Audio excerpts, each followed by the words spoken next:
Topic के last class में जो पढ़ रहे थे उसमें प्रॉब्लम्स। लास्ट 2 क्लासेज में हमने पहले बात की थी पेडागोजी का क्या सिलेबस होना चाहिए। देन हमने पेडागोजी को डिस्कस किया, पेडागोजी क्या है। हमने बात की थी एम्स एंड ऑब्जेक्टिव्स क्या है। इसके बाद जो टीचिंग मैथोडोलॉजीज हैं उनकी बात अपन ने स्टार्ट की थी। बहुत सारी टीचिंग मैथोडोलॉजीज हैं। कुछ मैथोडोलॉजीज आपकी ट्रेडिशनल मैथोडोलॉजी चल रही हैं, कुछ मैथोडोलॉजीज अब ऐड हुई हैं। अब जो ऐड हुई हैं पिछले कुछ सालों में या पिछले कुछ महीनों में, जैसे ऑनलाइन टीचिंग वाला भी एक ऑनलाइन टीचिंग भी एक टीचिंग मैथोडोलॉजी है, आपका कंप्यूटर इंस्ट्रक्टेड मेथड भी एक आपका टीचिंग मैथोडोलॉजी है। तो इस तरीके से काफ़ी सारी मैथोडोलॉजीज हैं। लास्ट टाइम पर हमने 2 मैथोडोलॉजीज की बात कर ली थी। हमने लेक्चरिंग की बात की और डेमोन्स्ट्रेशन की बात की थी। लेक्चरिंग हमने बात की थी कि किस तरीके से आपका लेक्चरिंग की क्या क्या फीचर्स है, हमने बात की लेक्चरिंग के। इसके बाद हमने मेरिट्स डीमेरिट्स की बात की। Then we discuss about demonstration. Okay, तो ये 2 मैथोडोलॉजीज हम लास्ट क्लास में बात कर चुके थे। देन आपके पास है laboratory method.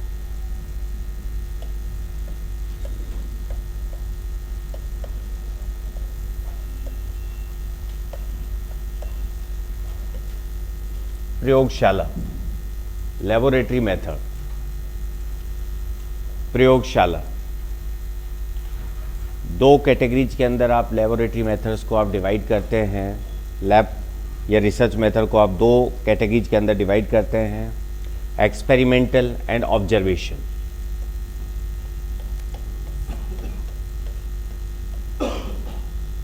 Experimental and observation. जो लेबोरेटरी मेथड है या जो रिसर्च मेथड है,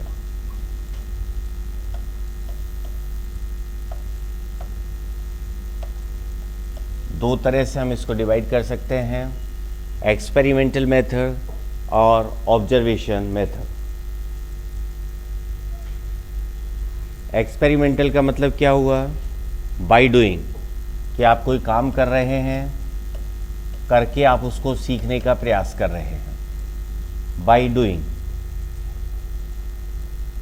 और ऑब्जर्वेशन का मतलब क्या है? आप देखकर, जैसे आप म्यूजियम विजिट कर रहे हैं, आप जू विजिट कर रहे हैं और वहाँ पर आप ऑब्जर्व कर रहे हैं चीज़ों को और फिर आप सीख रहे हैं।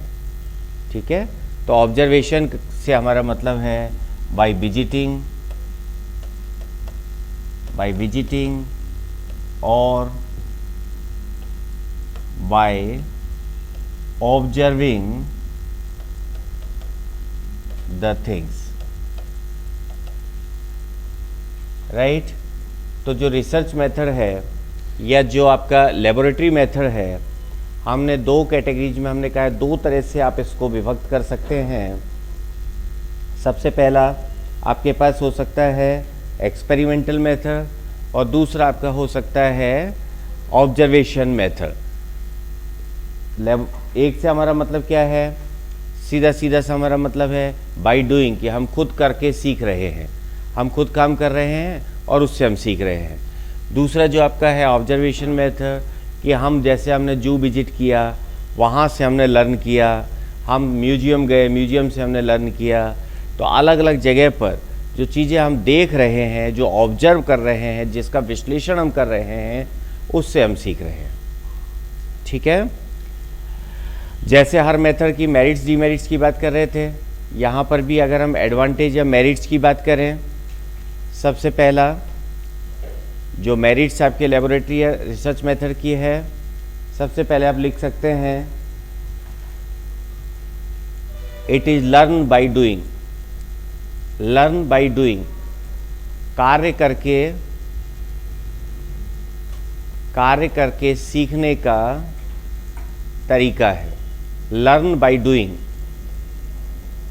लर्न बाय डूइंग, कार्य करके सीखने का तरीका है। Second,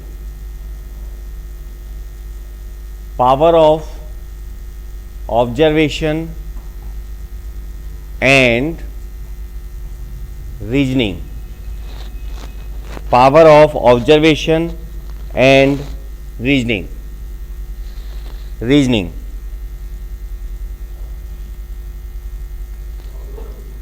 Observation and reasoning. Observation को क्या कहेंगे हिंदी में जी?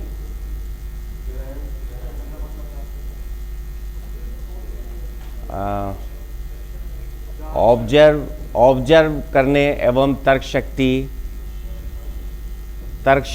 एवं ऑब्जर्वेशन की ताकत को बढ़ाता है। तर्क शक्ति अवलोकन। वैसे कितने इंटेलिजेंट है आप, गूगल से पूछा है। अवलोकन एवं तर्क शक्ति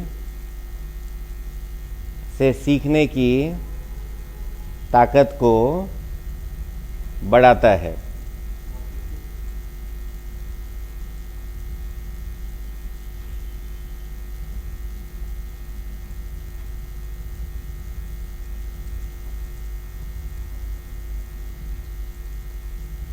Then develop scientific attitude.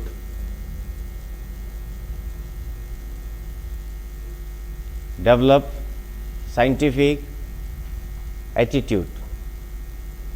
वैज्ञानिक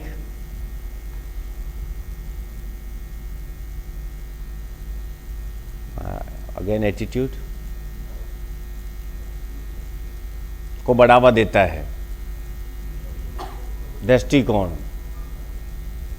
वैज्ञानिक दृष्टिकोण रवैया प्रवृत्ति को बढ़ावा देता है।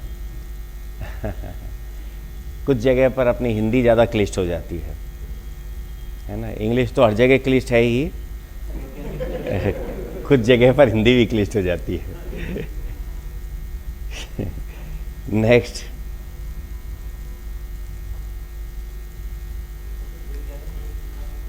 बढ़ावा देता है।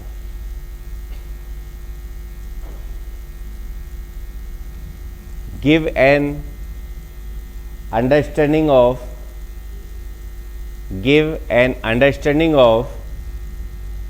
what research is and what research is and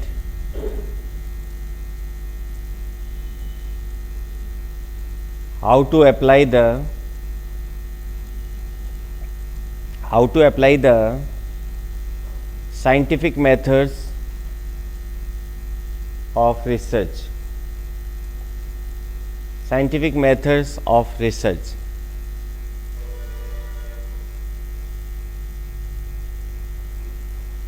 यह समझ बनाने में सहयोगी होता है। यह समझ बनाने में सहयोगी होता है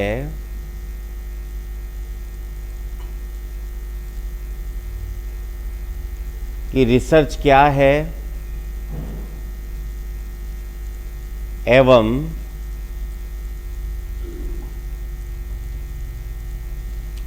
रिसर्च के अंदर वैज्ञानिक प्रक्रिया को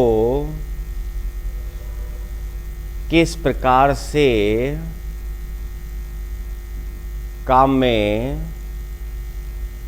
लिया जा सकता है।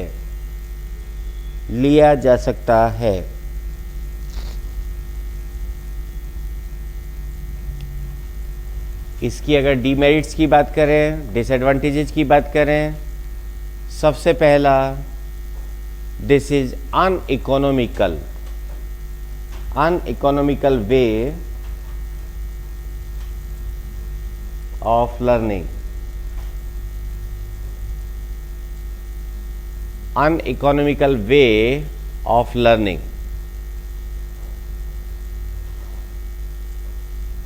महंगा तरीका है, सीखने का महंगा तरीका है।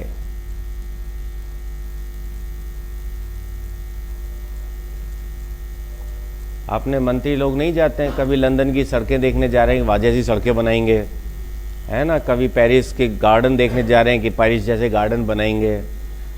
तो बहुत महंगा तरीका है ऑब्जर्वेशन। तो बेसिकली ऑब्जर्व करने ही तो जाते हैं, या ऑब्जर्व करने के नाम पे जाते हैं, है ना लेकिन that is one of the way of learning. ठीक है। Then next, doesn't give much training in verbal expressions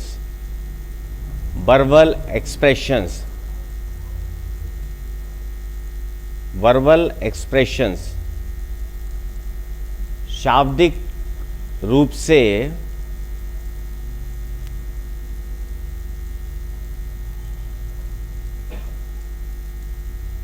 training नहीं दी जाती।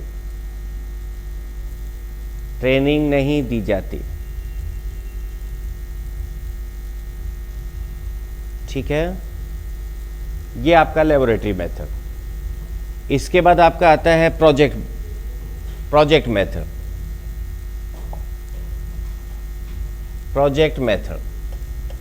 मैंने शायद आपसे पहले बात की थी कि बीच में कुछ एक कंपनीज ने चालू किया एक तरीका अपने ट्रेनीज को जैसे लर्न करवाने का।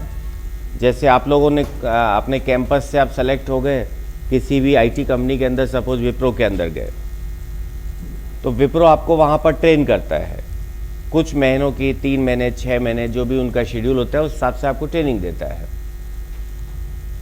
तो ट्रेनिंग अलग अलग तरीके से, अलग अलग फोकस वो लोग करते हैं। जैसे बीच में उन्होंने एक प्रोग्राम चलाया project based learning, PBL, project based learning. मैंने दी थी इस तरीके की ट्रेनिंग। तो वो क्या करते थे कि अपने जो एम्प्लॉयज होते थे, जो फ्रेशर्स होते थे, उनको डायरेक्ट प्रोजेक्ट दे देते थे। जैसे आपको दे दिया जावा में ये काम करना है, आपको जावा तो आती नहीं, आपको अपना काम स्टार्ट करना है। कैसे करेंगे? जावा पढ़ेंगे, अपने डॉक्यूमेंटेशन से हेल्प लेंगे, गूगल से देखेंगे, बुक्स से देखेंगे और फिर काम करने की कोशिश करेंगे। ट्रेनर्स को इंस्ट्रक्शंस थे कि आपको क्लासरूम ट्रेनिंग नहीं देनी, आपको क्लास लेनी नहीं है, आपको केवल इनकी प्रॉब्लम सॉल्व करनी है। इनका टास्क लगातार देखना है कि ये आज शाम तक इन्होंने क्या क्या काम कर लिया या क्या क्या इन्होंने स्टडी कर लिया। ज़रूरत पड़े तो आप केवल प्रोजेक्ट को डिवाइड कर देंगे कि भाई 3 दिन के अंदर आपको ये काम ख़त्म करना है, 4 दिन में आपको ये काम ख़त्म करना है। That is project based learning. आपको HTML में 4 फॉर्म बनाने को दिए, HTML आती नहीं है, आप क्या करेंगे? आप उसको स्टडी करना चालू करेंगे। आप अपने दोस्तों के साथ जो आपका ग्रुप बना हुआ है, सपोज क्लास के अंदर आपके पास 50 लोग हैं, तो आपके 4-4 का ग्रुप बन गया। चारों लोग आपस में बैठ के स्टडी कर रहे हैं, आपने गूगल से देख रहे हैं, यूट्यूब से देख रहे हैं, बुक से निकाल रहे हैं, पहले कभी पढ़ा था उसके नोट्स रिकॉल कर रहे हैं। वो आपका होता है प्रोजेक्ट बेस्ड लर्निंग। यहाँ पर जो ट्रेनर का जो रोल है वो ट्रेनिंग देने का नहीं होकर प्रॉब्लम सॉल्व करने का हो जाता है। ठीक है, तो बेसिकली जो प्रोजेक्ट बेस्ड लर्निंग होता है वो आपका by doing, by solving the real life problems होता है। आप काम करते हैं और जो दैनिक जीवन में आपको समस्याएं आ रही है उनका समाधान आप ढूंढने की कोशिश करते हैं। ठीक है, अपन शाब्दिक तौर पे भी देख लेंगे क्या आपने को लिखना है, लेकिन जब इस तरीके की ट्रेनिंग आप करते हैं तो इससे आपको कई फ़ायदे होते हैं समझने के लिए। कि जैसे आपको आज एक जावा में प्रोजेक्ट दिया, शुरू में आपको अभी आज की तारीख में अगर अपन बात करें, जैसे आपको जावा नहीं आती है ना, तो आप बिल्कुल एकदम हक्के बक्के रह गए, ये क्या हुआ, आप कैसे करेंगे। सपोज आपने हफ्ते, 10 दिन, महीने भर, 15 दिन, जो भी आपका पीरियड था उसमें अपना काम किया, एक हद तक किया। 100% तो कोई एक्सपेक्ट नहीं करता आपसे, क्योंकि यू आर द लर्नर्स, तो 100% कोई एक्सपेक्ट नहीं करता। सपोज आपने उसको 60-70% तक किया। उसके बाद जब नेक्स्ट प्रोजेक्ट अगर आपको दिया जाता है, भले ही जावा में या किसी और टेक्नोलॉजी के अंदर, तो आप अपने आप के अंदर और कॉन्फिडेंट फील करेंगे। आप कहेंगे देख अपन ने वो काम इतना कर लिया था ना, इसमें तो कितना सा टाइम लगेगा, है ना, इसको भी कर लेंगे। तो वो आपको अंदर से कॉन्फिडेंस देता है। हालांकि इसमें 100% लर्निंग आपकी नहीं होती, थियोरटिकल कंसेप्चुअल आपकी लर्निंग नहीं होती।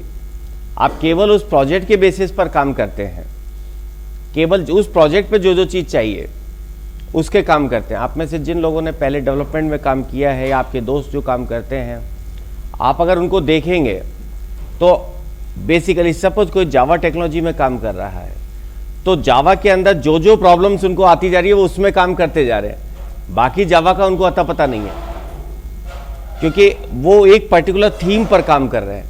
जो उनको प्रॉब्लम आ रही है उन प्रॉब्लम्स को सॉल्व कैसे करना है ये उनको पता है।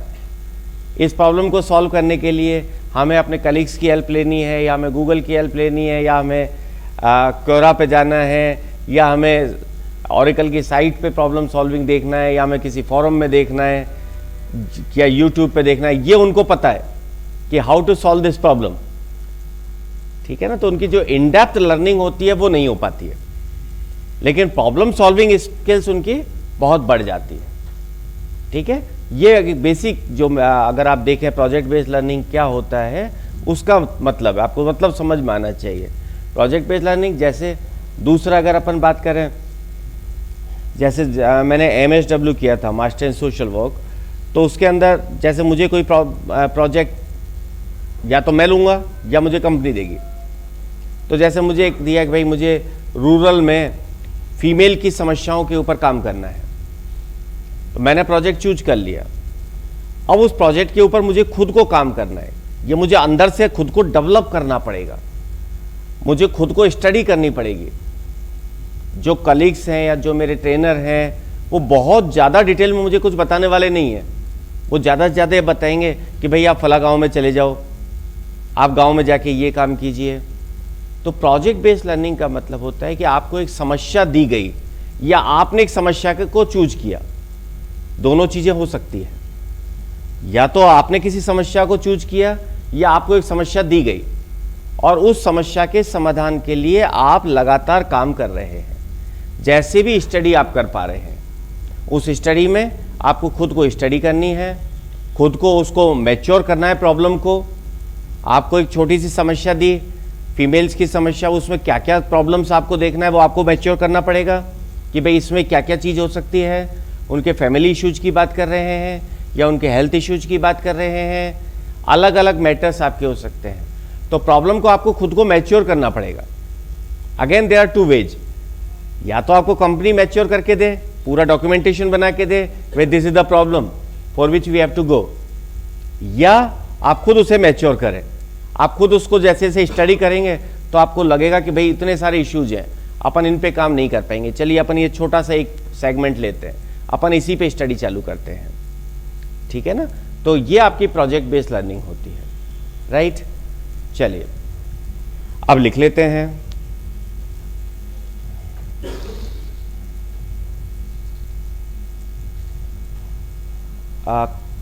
This is completely based on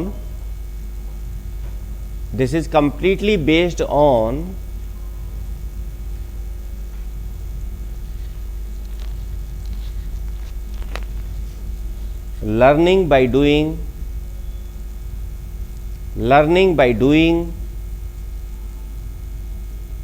and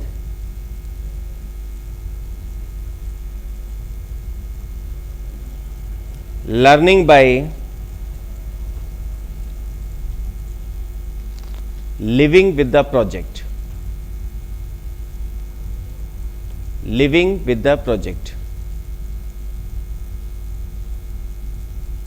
इसके द्वारा हम कार्य करते हुए सीखते हैं,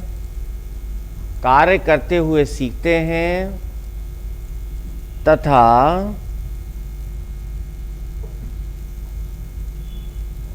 समस्या के साथ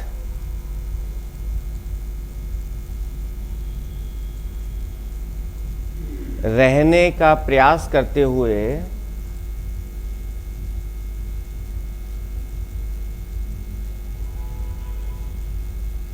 सीखते हैं।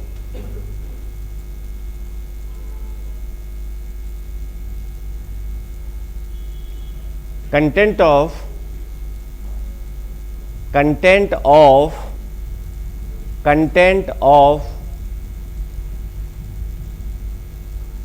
studies are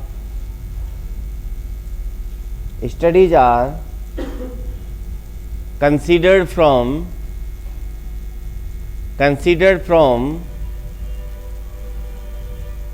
learner's point of view.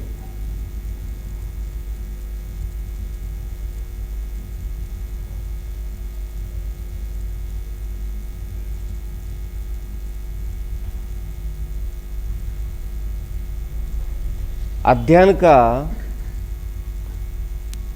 का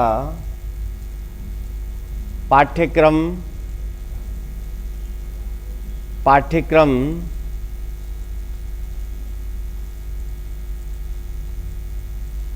सीखने वाले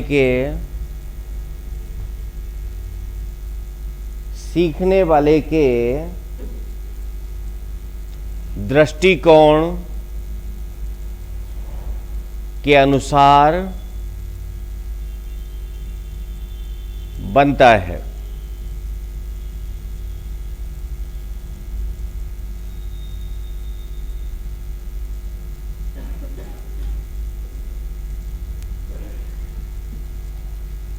दृष्टिकोण के अनुसार बनता है। This is also known as problem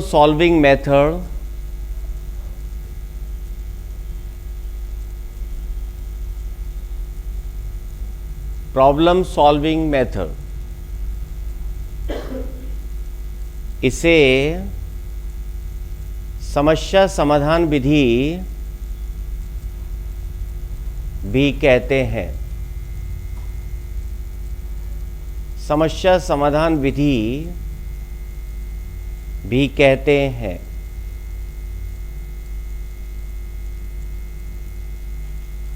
यह विधि पूर्णतः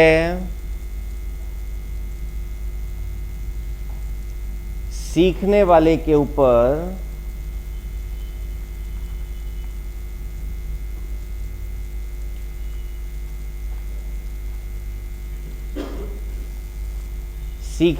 के ऊपर केंद्रित होती है।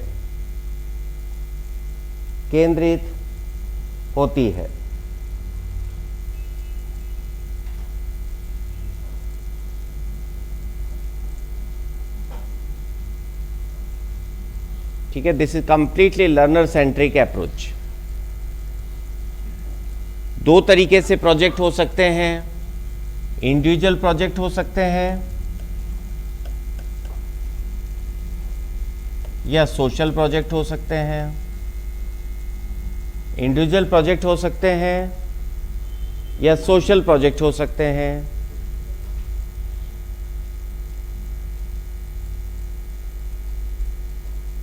इंडिविजुअल जहां पर कि आप व्यक्तिगत रूप से काम कर रहे हैं, सोशल प्रोजेक्ट जहां पर कि आप छोटे छोटे ग्रुप्स बनाकर ग्रुप्स के अंदर काम कर रहे हैं। ठीक है सर, क्या स्टेप्स होंगे इसके? अगर हम स्टेप्स की बात करें, स्टेप 1 सबसे पहले चूजिंग द प्रॉब्लम, समस्या का चयन करना।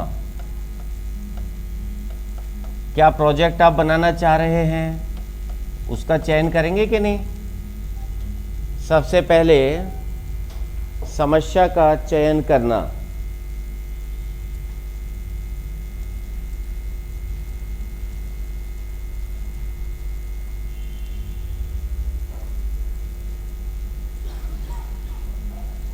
देन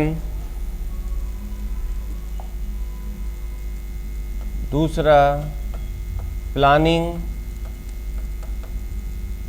योजना बनाना।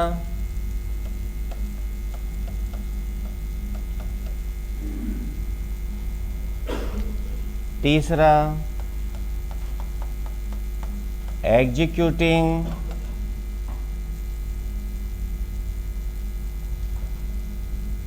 प्रोजेक्ट को एग्जीक्यूट करना,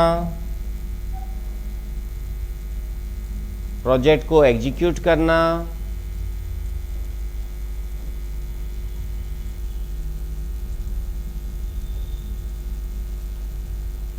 इवैल्यूएशन ऑफ द प्रोजेक्ट मूल्यांकन करना,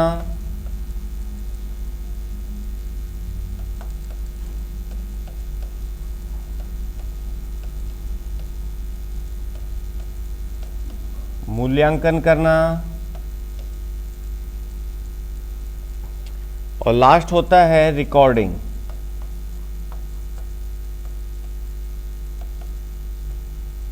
रिकॉर्डिंग से मतलब है रिपोर्ट तैयार करना।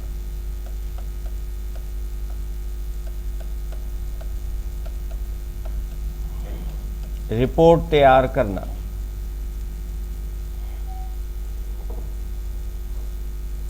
आपको याद आ गए होंगे अपने सारे प्रोजेक्ट्स जो कि आपने कभी किए थे। MCA, BCA, BTech के अंदर सारा प्रोसेस यही तो होता था। आपने एक टॉपिक चूज किया, आपने उसकी प्लानिंग की, एग्जीक्यूट किया। भाई साहब हंसी आ रही है ना, खरीद लिया था, पता है मुझे, या दूसरे का मार लिया था, केवल नाम बदल के सबमिट किया था, पता है मुझे, है ना, मैं भी कभी स्टूडेंट था। लेकिन वास्तव में अगर अपन करते हैं तो ये स्टेप्स होते हैं, ठीक है।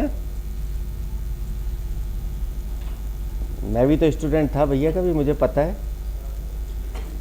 हाँ जी,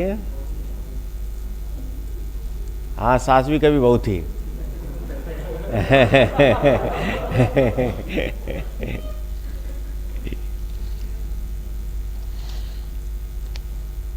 ये जितने भी कई बार फैकल्टीज है ना, बड़ी बड़ी बातें करते हैं, पढ़ते नहीं हो, हम इतना पढ़ते थे, वो वास्तव में सारे एक जैसे ही होते हैं, है ना। वो धीरे धीरे धीरे धीरे मैच्योरिटी आती है। जो गलतियां आज आप करते हैं वो हमें हंसी आती है, पहले हमने भी की थी। चलिए, अगर अपन कुछ मेरिट्स की बात करें, एडवांटेजेस, सबसे पहला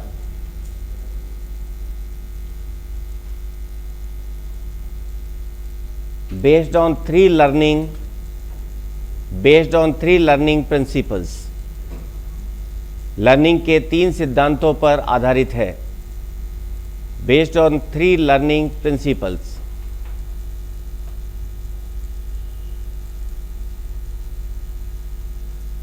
law of readiness, law of readiness,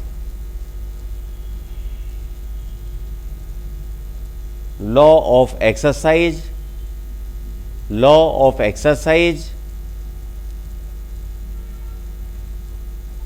and law of effect. Law of readiness, law of exercise, and law of effect 3 principles के ऊपर काम करता है। हाँ सुनीता जी, वापस से हो गया। Second,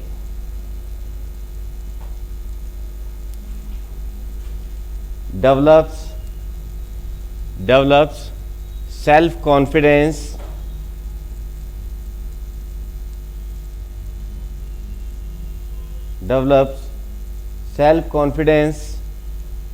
among staff.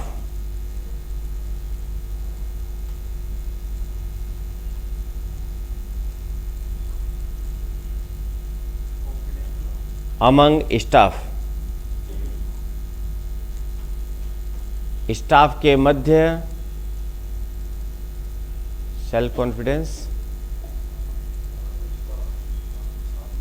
आत्मविश्वास। ये अपन कुछ चीज़ें क्या इंग्लिश में बोल बोल के वो हिंदी वर्ड गड़बड़ हो गए। अब वो सरकारी स्कूल वालों के साथ तो उल्टा हो जाता है, वो इंग्लिश की कोशिश करते हैं तो हिंदी भूल जाता है, इंग्लिश आती नहीं। वो स्थिति हमारी हो गई।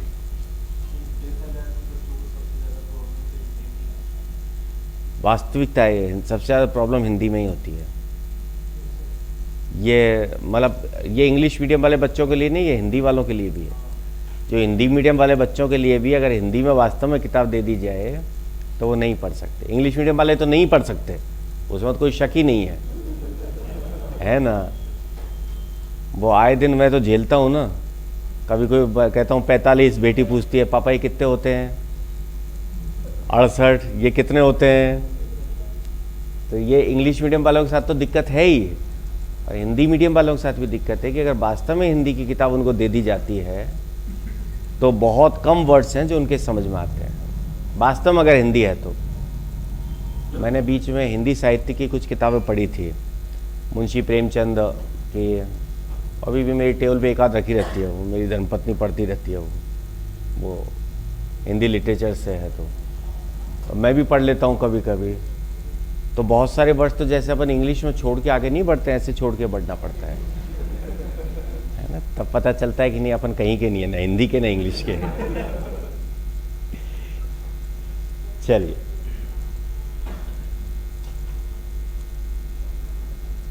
cooperative activities are encouraged. Cooperative activities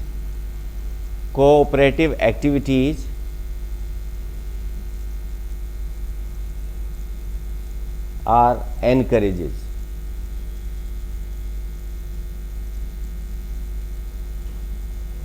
सहयोग करने की भावना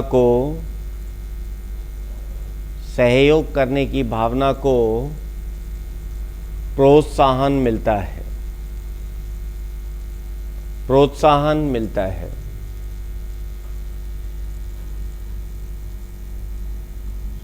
नेक्स्ट पॉइंट, लर्निंग,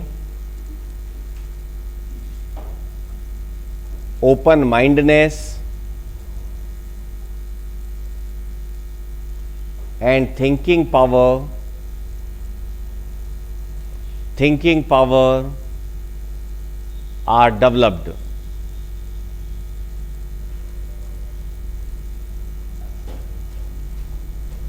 अध्ययन करना,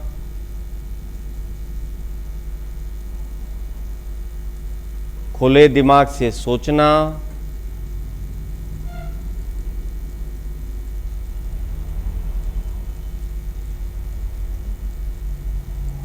आदि ताकत को विकसित करता है, क्योंकि प्रोजेक्ट को आपको खुद को करना है। You yourself have to decide. हर चीज़ पर आप ट्रेनर के ऊपर डिपेंडेंट नहीं रह पाते हैं, ठीक है। देन होल हार्टेड एक्टिविटीज, पूरे दिल से कार्य किया जाता है। हार्टेड,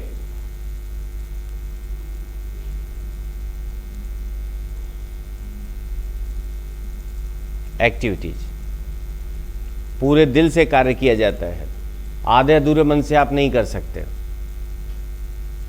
ठीक है। डीमेरिट्स की बात करें, demerits, disadvantage, lots of time required, time बहुत ज़्यादा लगता है सब।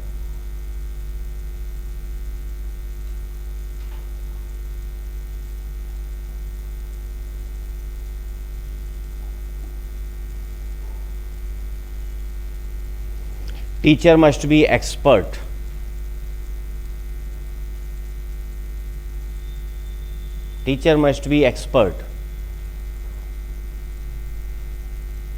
जिस भी चीज़ के लिए आप प्रोजेक्ट बना रहे हैं, क्योंकि आपका जो टीचर है वो आपको डायरेक्ट प्रोजेक्ट में हेल्प कर रहा है। अगर आप कोई लेसन पढ़ रहे हैं, सपोज कोई हिस्ट्री का टीचर है, हिस्ट्री का एक लेक्चर पढ़ाना है, हिस्ट्री की बुक पढ़ के वो लेक्चर दिया जा सकता है, लेकिन एग्जैक्टली अगर किसी प्रोजेक्ट को अप्लाई करना है तो उसके लिए उस टीचर को उस तरीके के प्रोजेक्ट्स का एक्सपीरियंस होना चाहिए, तभी वो आपकी समस्याओं का समाधान कर सकता है, वरना प्रॉब्लम सॉल्विंग नहीं हो पाएगी, ठीक है। Next,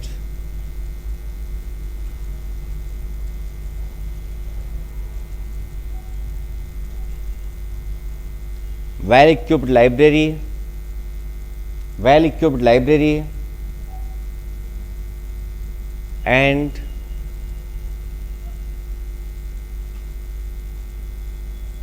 organization of work is needed.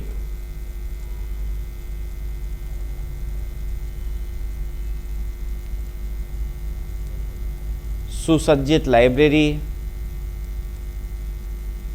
एवं सुसज्जित एवं सुव्यवस्थित कार्य की आवश्यकता होती है। कार्य की आवश्यकता होती है। ठीक है सर। आप जो डेली प्रोजेक्ट आपका प्रोजेक्ट वर्क करेंगे उसके रिलेटेड जो भी आपको स्टडी मटेरियल चाहिए, लिटरेचर चाहिए, उसकी आपको आवश्यकता होगी। ओके, आपका जो भी प्रोजेक्ट वर्क होता है वो हमेशा प्लान्ड होता है। अगर प्रोजेक्ट में प्लानिंग नहीं होती तो प्रोजेक्ट आपके फेल हो चुके होते हैं। हाँ जी, समय पर सिलेबस पूर्ण नहीं होता है ना। अपना सिलेबस बिल्कुल समय पर चल रहा है। मैं भी इसी की बात कर रहा हूँ। अपना सिलेबस बिल्कुल समय पर पूर्ण होगा। ठीक है। और स्पेशली आपके बैच का तो पहले से शुरू से ही 6 घंटे चालू हो गया था। वो जाने अनजाने में ही हुआ, लेकिन वो 6 घंटे हो गया जी। और अगर मुझे आधा घंटे और पहले करने की परमिशन दे दो तो बहुत जल्दी हो जाए।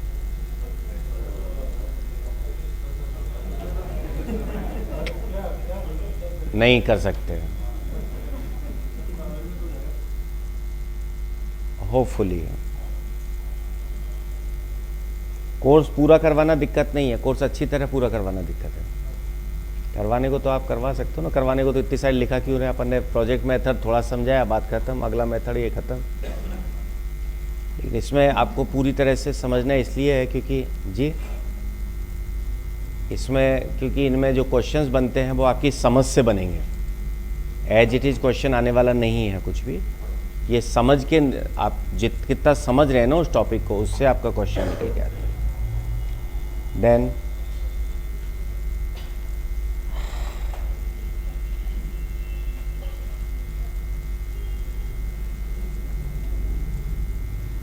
नेक्स्ट आपका जो मेथड हो सकता है इंडक्टिव मेथड।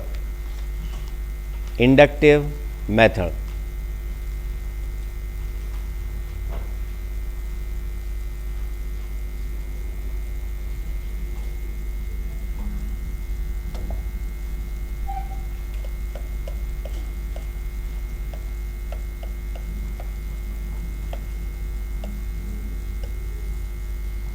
और इसको हिंदी में अधिष्ठापन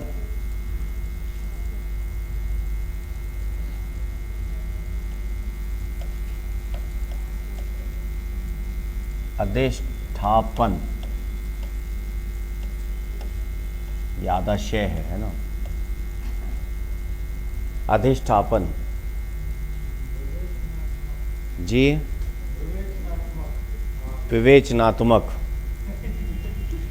बेसिकली अगर इंडक्टिव थ्योरम की वैसे अगर बात करें, होता क्या है, आप में से जिन लोगों ने मैथमेटिक्स पढ़ी है वो आप लोग इसको रिलेट कर सकते हैं अपने एग्जाम्पल से कि जैसे दो चीज़ों पर आपने कुछ अप्लाई किया, वो सही हुआ, फिर 3 पर अप्लाई करके देखा, हाँ सही हुआ, फिर 4 पर अप्लाई करके देखा, हाँ सही हुआ, 5 पर अप्लाई सही हुआ, तो वो उसको आपने एक थ्योरी बना लिया कि भाई ये रूल हमारा काम कर जाएगा। रेमडेसिविर इस पे चल गया, ठीक है, इन दोनों पे चल गया, ठीक है, इन पे चल गया, ठीक है। कोई दवाई थोड़ी थी उस वक्त किसी के पास, केवल यही तो हो रहा था ना, बुखार आ रहा है पैरासीटामोल दे दो, 2 जनों को दिया ठीक हो गया, फिर 2 को और हुआ, उनको दिया वो भी ठीक हो गया, तो पैरासीटामोल उसके लिए एक थ्योरी बन गई। ये जो है ये अधिष्ठापन जैसे आप कह रहे हैं इंडक्टिव थ्योरी जी।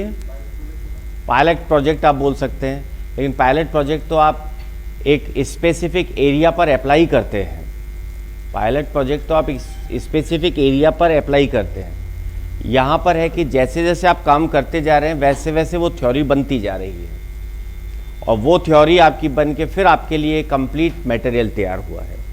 वो केवल किससे हुआ है? आपकी एक्सपीरियंस से और बाई डूइंग से, ठीक है ना। उससे आप अधिष्ठापन या इंडक्टिव मेथड बोलते हैं। इंडक्शन थ्योरम आपके हुआ करती थी, आप में से जिन लोगों ने मैथमेटिक्स पहले पढ़ा है, तो आप 2 नंबर्स के ऊपर कुछ आपने अप्लाई किया, फिर आपने 3 के ऊपर अप्लाई किया, वो भी चल गया, फिर 4 के ऊपर अप्लाई किया, तो वो एक आपका इंडक्शन थ्योरम हो जाती थी, है ना। उसी के बेसिकली उसी के बेस पर है। लिख लेते हैं 5-6 लाइन, ज़्यादा तो क्या लिखेंगे। टीचिंग इज बेस्ड ऑन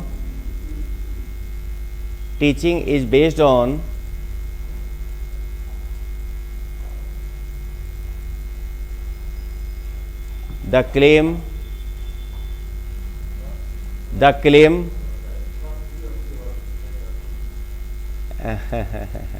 नहीं, ये एक्चुअली 5 मिनट जल्दी आ गए, अगली क्लास के लिए आए।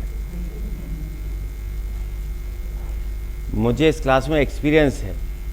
एक तो भाई साहब आज थोड़ा जल्दी आ गए थे, ये भाई साहब आ गए। एक दूसरे भाई साहब भी आए नहीं है, वो आएंगे 11 बजे तक।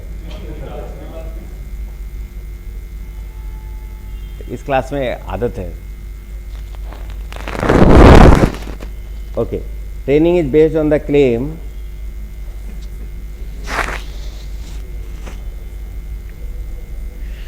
ये आप आज की तारीख में आप ये मतलब अफोर्ड कर सकते हो कि लेट आ जाओ, क्या चलो नहीं जा रहा।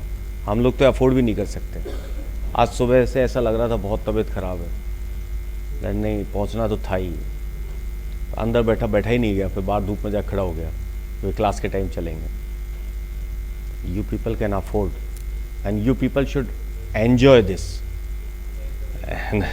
नहीं 9 बजे तो आ ही जाते हो। 1 घंटे की डिले तो इन्होंने खुद ने एक्सेप्ट कर लिया।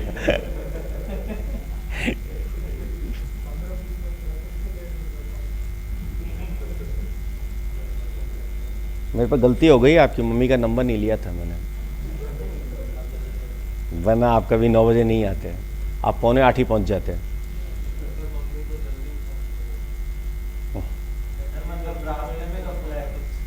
रास्ते में गफला है।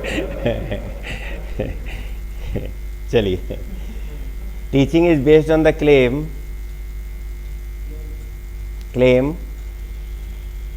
That knowledge is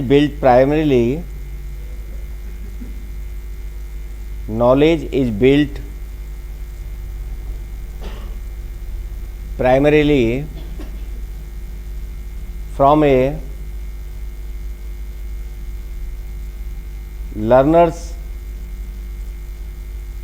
experience and interactions. Learner's experience and interactions.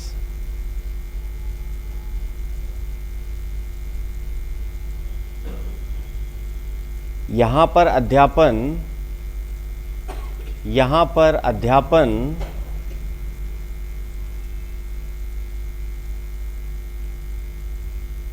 मुख्यतः सीखने वाले के अनुभव एवं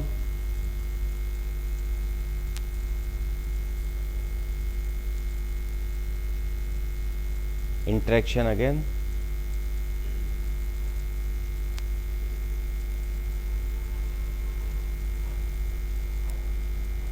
अनुभव एवं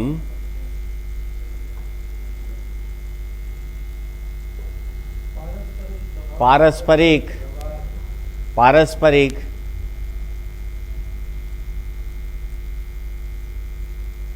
संबंधों के आधार पर होता है।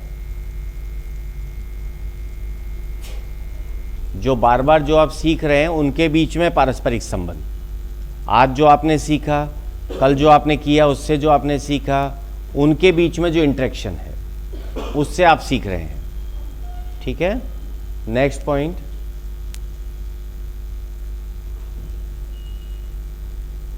This is bottom up approach.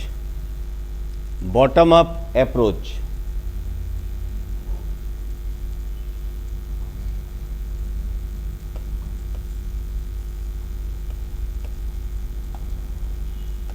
पहले आप ऑब्जर्वेशन करते हैं,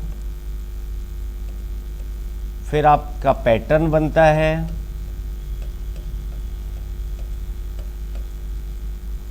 फिर आप टेंटेटिव हाइपोथेसिस बनाते हैं,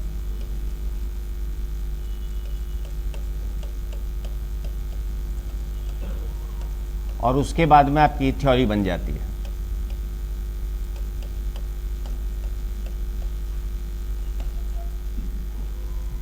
सबसे पहले आप अवलोकन करते हैं, किसी चीज का आपने अवलोकन किया,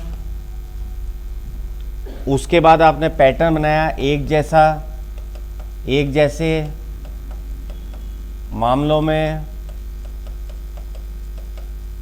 उसे उपयोग में लिया,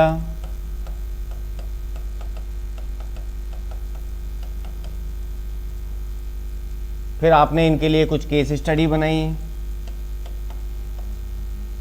और फाइनली जाकर ये आपकी थ्योरी बन गई। ठीक है सर, यही तो होता है। ये जो अपन कंप्लीट जो बात कर रहे थे, Covid is the best example. Covid best example है इसका। जो कोविड में जो डॉक्टर्स के साथ हुआ, सबसे पहले उन्होंने ऑब्जर्व किया, कोई मेडिसिन फिक्स नहीं थी, उन्होंने ऑब्जर्व किया। ऑब्जर्व करने के बाद एक पैटर्न पे जब उन्होंने दिया कि भाई पैरासीटामोल और इसी से काम चल रहा है, अभी थर्ड फेज में देखिए एजिथ्रोमाइसिन और पैरासीटामोल से काम चल रहा है, ज़रूरत है तो डॉक्सी दे दो, पैटर्न। उसके बाद उन्होंने उसको हाइपोथेसिस को चेक रूल बना के चेक किया, अगर सब कुछ ठीक है तो उसको थ्योरी बना दिया, क्योंकि थर्ड फेज से इसी से काम हो जाएगा, थर्ड फेज पे हमें आगे नहीं बढ़ना है। ठीक है sir, this is your inductive approach. Inductive approach. कुछ मेरिट्स डीमेरिट्स की बात कर लें इसकी जी, 2-3 मिनट रह जाएगा, टॉपिक अधूरा। मेरिट्स में, एडवांटेज में, it promotes mental ability. It promotes mental ability.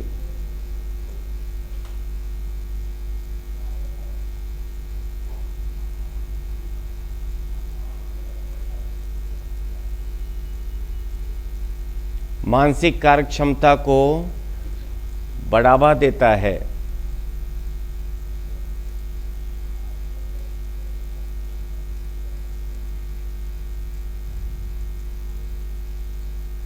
ठीक है, self learning is promoted. Self learning is promoted. स्व अध्ययन को बढ़ाता है।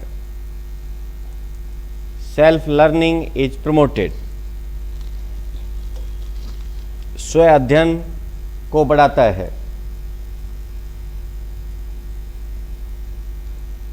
gives a new knowledge। gives a new knowledge। नए ज्ञान को बढ़ावा देता है।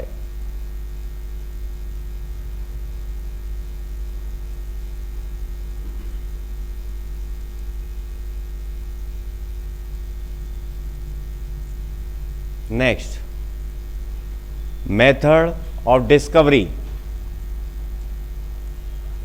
मेथड ऑफ डिस्कवरी खोज का तरीका है। जितनी भी खोज होती है वो ऐसे ही तो होती है ना, कुछ ऑब्जर्व किया, उससे उसने को ड्राइव किया, ड्राइव करने के बाद उसको एक हाइपोथेसिस लेके चले और उसको थ्योरी बना दिया। सारी खोज ऐसी हुई है। ठीक है, गलती से वो 2 पत्थर को रगड़ा तो पता चला इसमें तो चिंगारी सी आ गई, फिर दोबारा करके देखा हाँ आ रही है, तो तीसरी बार कर देखा हाँ आ रही है, मतलब पत्थर को रगड़ने से आग आएगी, है ना। वो एक ऑब्जर्वेशन था। उस ऑब्जर्वेशन को लेकर उन्होंने पैटर्न बना के देखा कि हाँ वास्तव में पत्थर को रगड़ने से आग बन रही है। ठीक है। फिर उन्होंने थोड़ा सा उस पर कुछ केसेज बना के देखे, भाई पत्थर से हो रही है, लकड़ी से भी हो रही है क्या, इससे भी हो रही है क्या, और उसके बाद उसको थ्योरी बना दिया। That's the way of learning, right. Then demerits जो है इसकी, expense of time, expense of time, ज़्यादा समय खर्च होता है।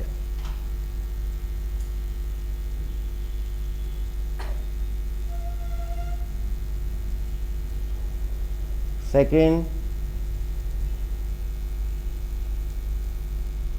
स्टूडेंट्स में hypothesis, students may hypothesize the wrong rule, the wrong rule। कई बार छात्र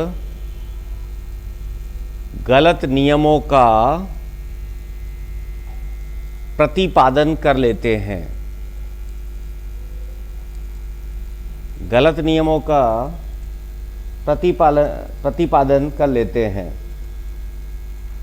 एंड एट लास्ट हम बात कर सकते हैं, this is incomplete method, this is incomplete method, क्योंकि वास्तव में इस मेथड के अंदर एक कंप्लीट लर्निंग जो प्रोसेस है उसकी बात नहीं की जा रही है, धीरे धीरे आपकी प्रैक्टिसिंग मेथड है।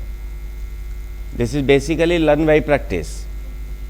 ठीक है, आज के लिए यहीं तक रखते हैं अपन। नमस्कार।